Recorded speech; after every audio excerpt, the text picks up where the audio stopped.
hace semanas ahora en 1 de Pedro pensando en mientras tanto. Y tenemos a Pedro preparando a personas que están esperando a la venida del Señor. Después de la ascensión y la promesa de la venida del Señor, están siguiendo al Señor, pero bajo dificultades, tribulación, persecución.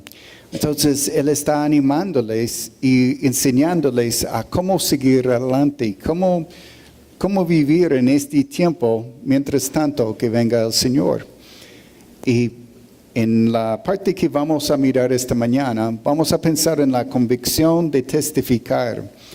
Desde capítulo 2, hemos visto el trato como empleado, como esposa, esposo, en la congregación, la importancia de la forma que trabajamos o tratamos al uno al otro, y que es testimonio para los demás que están viendo nuestras reacciones, viendo cómo demostramos el amor.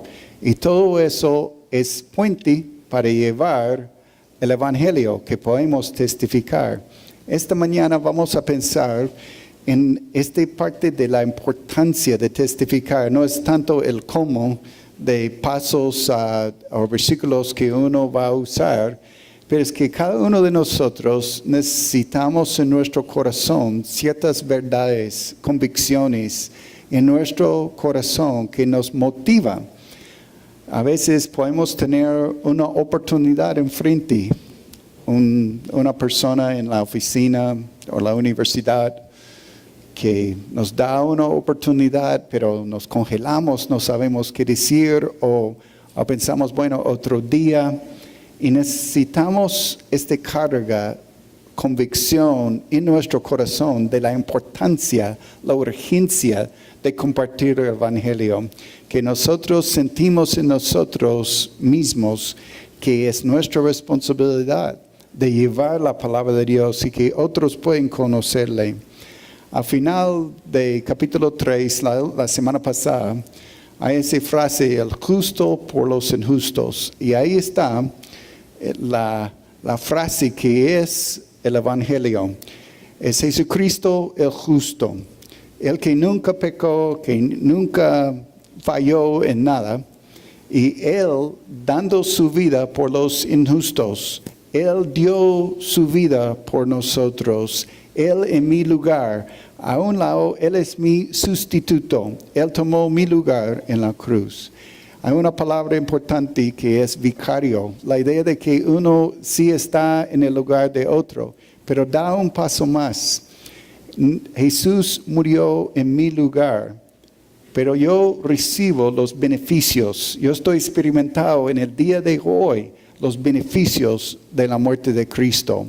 Él sí tomó mi lugar. Él sí es mi sustituto. Cuando yo me identifico con lo que Cristo hizo por mí y lo tomo como mío, yo estoy disfrutando todos los beneficios espirituales de lo que Cristo hizo por mí en la cruz. Ya tengo comunión con la Padre. Entonces, cuando llegamos a capítulo 4 ahora, Él está animándonos, motivándonos, diciéndonos, tenemos que tener en nosotros esas convicciones. Vamos a pensar en 5 esta mañana, en este pasaje que va a ayudarnos, yo espero, que al final vamos a tener esa carga que queremos compartir. Vamos a leer versículo 1, que dice, puesto que Cristo ha padecido por nosotros en la carne, vosotros también armaos del mismo pensamiento, pues quien ha padecido en la carne terminó con el pecado. Entonces el pensamiento sigue, pero vamos a ir poco a poco. Entonces el versículo 1 habla de algo que yo necesito en mí, que no es normal para mí. Armaos. Es una palabra que habla de algo intencional que yo necesito adquirir en mi vida, que no es natural ni normal en mí. Armaos. Yo necesito buscarlo. Yo necesito trabajar para obtenerlo. Y necesito algo como herramienta o arma en mi vida que yo puedo usar. Entonces, la primera convicción que vamos a pensar es la convicción de Jesús. Tener la mente de Jesús. Y uno puede pensar, tener la mente de Jesús es demasiado grande. ¿Cómo yo, finito, voy a tener la mente de Jesús, que es Dios, que es infinito? Pero vamos a traerlo a lo que Él está hablando acá, al contexto acá. Yo necesito la mente de Jesús cuando viene específicamente a padecimientos, de sufrimiento, lo que Él hizo por nosotros. Entonces, lo que hemos visto en los últimos capítulos es una paciencia en el sufrimiento. No voy a devolver mal por mal, más bien por mal. Y voy a descansar en Dios. Él tiene mi vida en sus manos y Él es el vengador. Entonces, cuando llego a esto de padecimientos o sufrir por la causa de Cristo, yo no voy a tomar las cosas en mis manos. Yo no voy a pelear. Yo no voy a tratar de dañar al otro. El trato, que es tan importante, es lo que hemos visto que ha sido en la vida de Jesús.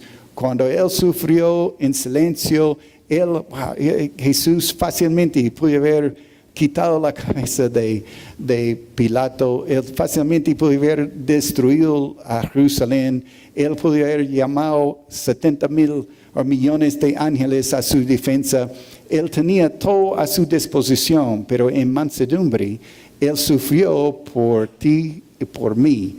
Él no usó todo ese poder. Esa es la idea, que nosotros, mansos, no es porque no podemos, es porque decidimos por Cristo, queremos pasar este sufrimiento. Vamos a recibir el sufrimiento por el nombre de Él, por algo más grande. Jesús no lo hizo por nada, lo hizo por algo más grande, porque había un propósito más grande, salvar a nosotros. Entonces tenemos que empezar en el reino. Yo voy a sufrir por causa del testimonio. Yo voy a sufrir porque yo quiero ver a otros que pueden conocer a Cristo también. Yo quiero honrar al nombre de Jesús. Entonces tenemos que tener una perspectiva diferente. Tenemos que pensar como Jesús, tener la mente de Él, que yo voy a tener la misma perspectiva de Él. Entonces, en la primera frase, Cristo ha padecido por nosotros, mi sustituto, lo hizo por mí, yo recibo los beneficios, Él lo hizo en la carne, entonces Él vino, vivió en esta tierra para darme a mí la salvación, la libertad. Yo necesito este pensamiento en mí y al final, la última frase, quien ha padecido en la carne terminó con el pecado. Ahora, tiene doble sentido acá, porque es Cristo quien vino en la carne, es Él que terminó con el pecado. Pero hay una aplicación para mí también, porque vuelve a ser mi responsabilidad tener esa misma mentalidad. Es diferente en mí, porque yo no puedo obtener la salvación por mí mismo. Yo ahora hago en la fuerza de Él. ¿Cómo es que Cristo terminó con el pecado? Él pagó por el pecado. Él murió por mí. Él me redimió. Él me reconcilió con el Padre. Yo tengo paz con Él ahora. Pero hay una parte más. Y es donde nosotros necesitamos pensar. Entonces, Él pagó por el pecado. Borró todo lo que yo tenía contra mí delante del Señor. Entonces, Él borró mi pecado. Yo tengo paz. Yo tengo una relación. Yo tengo comunión. Y luego, el próximo parte es deshacer el pecado, que no voy a seguir en el pecado. Terminó con el pecado, tiene que ver con el futuro también, que no voy a seguir en el mismo pecado que yo tenía antes. El propósito de Dios, el propósito de Jesús es librarme del pecado, que no voy a vivir la misma vida, que yo no voy a seguir en mi pecado. Terminó con el pecado. La pena del pecado, la muerte, Él tomó. Ya no tengo que pasar por eso. Pero también me libró del pecado. Terminó que yo voy a seguir pecando contra Dios. Entonces, en cuanto a nosotros, tenemos que pensar que es necesario también terminar con el pecado. Mira versículo 2, porque siga el pensamiento, porque hay un propósito en versículo 2, para no vivir el tiempo que resta en la carne, conforme a las concupiscencias de los hombres, sino conforme a la voluntad de Dios. Entonces, ahí está el propósito para nosotros. La primera convicción, mente de Cristo. Segunda convicción, la de cambiar. Dice, ahora lo que resta, una parte antes de Cristo. Conozco a Cristo, ahora es después de Cristo. Mi vida por adelante debe ser uno de cambio, de transformación. Ya no voy a seguir igual. ¿Siguiendo qué? La carne, siguiendo las concupiscencias. Una palabra grande que habla de mis deseos fuera de control. Dios nos da a nosotros deseos. Es algo que Él ha puesto en nosotros, el deseo de tomar, el deseo de comer, el deseo por el sexo, el deseo de triunfar, de seguir adelante. Y todo esto es puesto en nosotros. ¿Cuál es el problema? Con el pecado está sin freno. Quiere más y más y más. Entonces yo no tengo control sobre mis deseos. Entonces vuelven algo bueno que Dios me ha dado, ya vuelve algo que yo no puedo controlar. Es la esclavitud del pecado. Entonces Jesús vino para librarnos de la esclavitud del pecado. Yo no tengo que seguir en eso. Entonces es no seguir en lo que yo era antes. No vivir como animal. No voy a vivir a este nivel. Es lo que muchos hacen. Viven solo para satisfacer a ellos mismos. Solo como animal. Es lo que hacen los animales. Buscan a satisfacer solo sus necesidades. Pero no están viviendo a nivel divino. No están viviendo como es el diseño de Dios. Entonces mira la segunda parte del contraste. Dice, no vivir conforme a las concupiscencias del hombre, sino conforme a la voluntad de Dios. Ese es el deseo de Dios, que vamos a hacer su voluntad. Tenemos miedo de la voluntad de Dios. Creemos, si yo entrego mi vida a Dios, ¿quién sabe lo que Él va a pedir? Va a mandarme a África, va a hacer algo conmigo. Yo no quiero eso. Pero la Biblia dice que la voluntad de Dios es buena, agradable, perfecta. ¿Por qué tenemos miedo? Y si es lo mejor para mi vida, si Él sabe, porque Él me creó, y Él sabe lo que va a llenar mi vida, porque tengo miedo de la voluntad de Dios. ¿Cómo puedo creer que algo más afuera de Él es mejor para mi vida? O algo que otros me dicen que es mejor, o yo mismo en mi mente pienso que yo puedo inventar algo mejor que la voluntad de Dios. No es posible, y porque es buena, agradable y perfecta. Podemos confiar de lo que Dios nos da. Es lo mejor, porque Él me conoce mejor que yo me conozco a mí. Él sabe lo que es lo mejor para mí. Entonces, pensando en este contraste, pensamos en el lado izquierdo como la parte de la carne, la parte natural.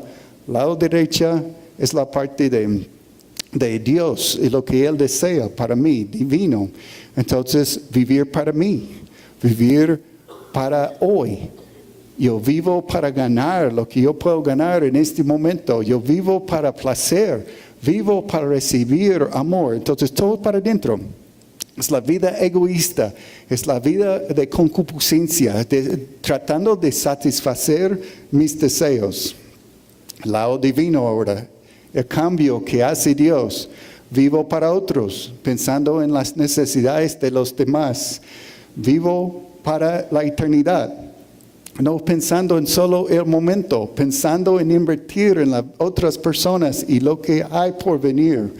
Vivir para el Evangelio, pensando en cómo otros pueden conocer a Cristo. Vivir para servir, invertir de nuevo en la vida de otros. Vivir para amar, no para recibir. Entonces es la vida de servicio, es la vida de otros, el que es el amor. El amor es sacrificial, incondicional, que yo estoy dando a otros. Dios derrama su amor en mí, y el propósito no es que yo solo voy a recibir todo y guardar el amor. El propósito es ser canal, que yo estoy dando ese amor a los demás. Entonces, no podemos seguir viviendo como animales, no buscando lo que es mío y para mí y para adentro, pero la voluntad de Dios hacia otros. Vamos a seguir versículo 3 ahora.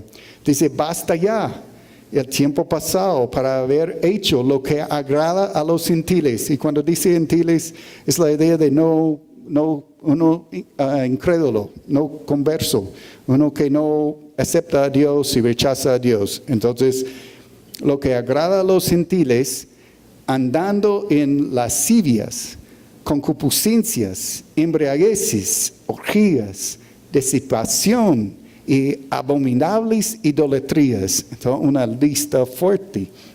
Pero así somos cuando no conocemos a Cristo.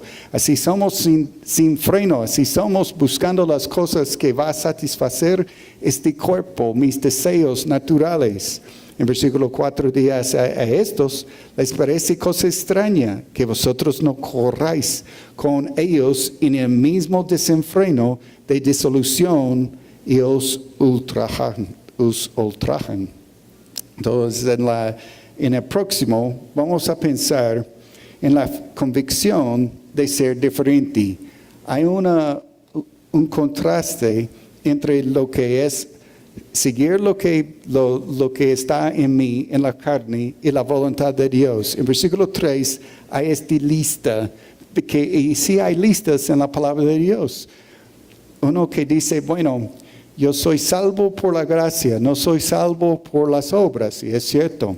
Pero el que dice, yo fui perdonado de mi pecado pasado, presente, futuro, y yo puedo entonces vivir como yo quiero vivir, no entendió el Evangelio. Eso es un abuso de la doctrina de la gracia. La idea de gracia es que sí ha sido salvo, pero yo quiero vivir ahora para Cristo. Yo quiero seguir a Cristo. Esa es la vida después. Esa es la vida de terminar con el pecado. Esa es tener la mente de Cristo.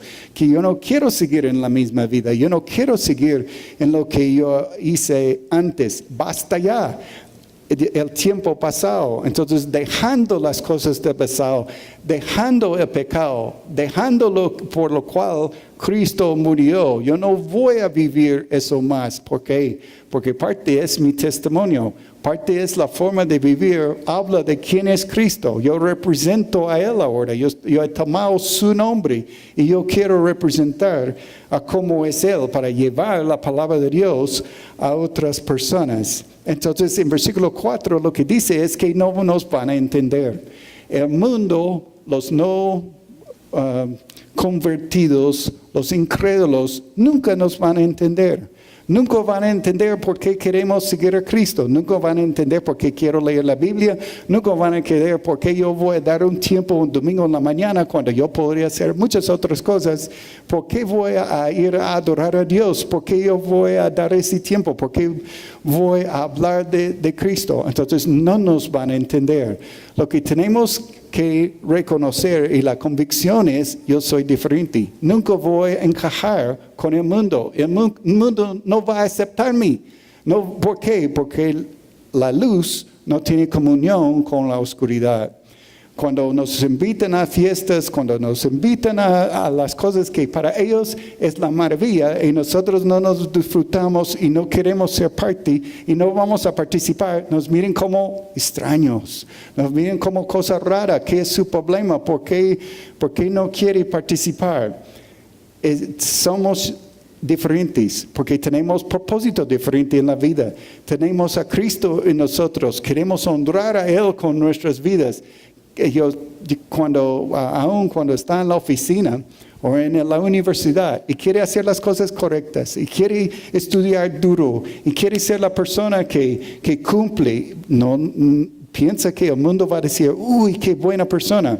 Va a decir, hey, ¿por qué no se mete con nosotros? ¿Por qué no hace las cosas como hacemos nosotros? Y no van a aplaudir. Van a tratar de sacarte de la oficina, va a sacarte va a hacerte ver mal. ¿Por qué? Porque la luz no tiene comunión con las tinieblas. Entonces es entender, tener la convicción de ser diferente. Sí vamos a ser diferentes, no vamos a ser aceptados Porque mira la palabra que usa en versículo 4. No corráis con ellos. Ese da esa idea la palabra que usa cuando vamos con Cristo es andar con Él, es un caminar. Y uno piensa en cuando anda con Cristo es paz. Uno va en paz con el Señor, caminando con Él y haciendo las cosas en orden. Correr tiene esa idea de desorden. Tiene esa idea de hacer las cosas rápidas y escondidas. Corriendo con ellos, ¿por qué? Desenfreno. Van corriendo a la destrucción, es lo que dice la palabra. Dice, no corre con ellos, no haga eso. Ellos nunca van a entender por qué no queremos participar en las mismas cosas. ¿Y qué van a hacer? Criticar. Van a hablar mal de nosotros y van a criticar todo lo que hacemos porque no entienden por qué hacemos lo que hacemos. Versículo 5 ahora. Otra convicción importante, y dice, pero ellos, está hablando de los no creyentes gentiles, pero ellos darán cuenta a que está preparado para juzgar a los vivos y a los muertos. Entonces tenemos que tener nosotros la convicción del juicio. Viene un momento, ahora eso causa por lo menos dos reacciones en nosotros. Uno debe darnos consuelo. De pensar, un día hay un Dios justo que va a dar justicia. Todo lo que vemos hoy en día y queremos ver justicia, queremos ver que Dios, o alguien por favor, ponga justicia, que haya justicia y no podemos encontrar la verdad. Y uno dice una cosa, uno dice la otra cosa y al final el que paga más recibe y dice, ¿dónde está la justicia? ¿Dónde está? Un día Dios va a hacer justicia y podemos tener consuelo de pensar un día todo va a aclarar y va a haber justicia perfecta porque Él es justo, Él es juez justo y nadie puede comprarlo. A la vez que nos da consuelo, debe darnos pesar también porque viene un juicio y los que no conocen a Cristo va a ser un día muy triste. Y ellos sí van a ponerse enfrente de este juez justo y tienen que rendir cuentas por lo que han hecho. Vamos a Apocalipsis, capítulo 20, un segundito, deja un dedo porque vamos a regresar a 1 de Pedro. Apocalipsis, capítulo 20. Y ahí es la imagen del gran trono blanco. Y sí, todos que no conocen a Cristo van a ponerse delante de Dios y van a rendir cuentas por lo que han hecho. Y vamos a leerlo empezando en versículo 11. Apocalipsis 20 y versículo 11. Y vi un gran trono blanco y al que estaba sentado en él, de delante del cual huyeron la tierra y el cielo, y ningún lugar se encontró para ellos. Y vi a los muertos, grandes y pequeños, de pie ante Dios. Y los libros fueron abiertos, y otro libro fue abierto, el cual es el libro de la vida. Y fueron juzgados los muertos por las cosas que habían escritas en los libros según sus obras. El mar entregó los muertos que había en él, y la muerte y el Hades entregaron los muertos que había en ellos, y fueron juzgados cada uno según sus obras. Y la muerte y el Hades fueron lanzados al lago de fuego. Esta es la muerte segunda. Y el que no se halló escrito en el libro de la vida fue lanzado al lago de fuego. Sí hay justicia. Y yo creo que todos nosotros que amamos a Dios, clamamos y esperamos, anhelamos justicia. A la vez, debe darnos una carga fuerte en nuestro corazón de pensar en familiares, en amigos que no conocen a Cristo todavía. Y necesitamos nosotros tener una carga en nuestro corazón de pensar, hay un juicio que viene, y es cierto. Si yo pudiera quitar cualquier enseñanza de la Biblia, sería del infierno. No hay otra oportunidad. Sobre la puerta del infierno está no esperanza. Cuando uno entra ahí, no sale. Y es por la eternidad. Esa tiene que ser la enseñanza más dura en toda la Biblia. Debe traer a nosotros una carga grande por las personas que están alrededor. Y necesitamos la convicción en nosotros que todos necesitan escuchar el Evangelio. Todos necesitan escuchar las buenas nuevas. Vamos a volver a 1 de Pedro, capítulo 4 ahora. Y dice que Él está preparado. Darán al que está preparado para juzgar a los vivos y los muertos. Todos rendirán cuentas y será un momento totalmente justo. Ahora el último versículo para esta mañana, versículo 6. Porque por esto también ha sido predicado el Evangelio a los muertos, para que sean juzgados en la carne según los hombres, pero viven en espíritu según Dios. Entonces aquí está hablando de los muertos. Todos nosotros, antes de conocer a Cristo, la descripción en la palabra es muerto. En Efesios capítulo 2 también Pablo habla a nosotros como muertos en nuestros delitos y nuestro pecado, o deleites. Aquí en 1 Pedro 4, Pedro también habla de la idea de muerto, uno separado, uno que no tiene esperanza. Y la idea acá es que para que sean juzgados en carne según los hombres, pero viven en espíritu. ¿Cuál es la idea? Que es mucho mejor ser juzgado ahora por los hombres que ser juzgado, como en versículo 5, al final del tiempo. Que mejor conocer a Cristo y pasar críticas y maldición de los hombres ahora juzgados por ellos que ser juzgados por Dios en el futuro. Mucho mejor vivir para Dios ahora. Mucho mejor tener vida en Cristo Jesús. Yo creo necesitamos una convicción en nuestro corazón en cuanto del Evangelio. Ese es el último. El Evangelio es tan importante que nosotros podemos estar convencidos del poder del Evangelio y la necesidad de predicar el Evangelio. De pronto, para muchos de nosotros que hemos conocido a Cristo por mucho tiempo, ya experimentamos la paz del Señor, la gracia de Él en nuestras vidas. Es importante pensar atrás y recordar este momento antes de conocer a Cristo. Jesús, cuando Él habló de rescatar a las personas, habló de rescatar a los perdidos. La palabra perdido describe muy bien a todos nosotros antes de conocer a Cristo. Perdido, uno sin propósito, sin entender el camino, sin saber qué hacer, sin sabiduría de Dios, uno vacío por adentro. Cristo es el único que puede llenar el vacío en nuestro corazón. Yo no sé cómo hacen las personas que no conocen a Cristo.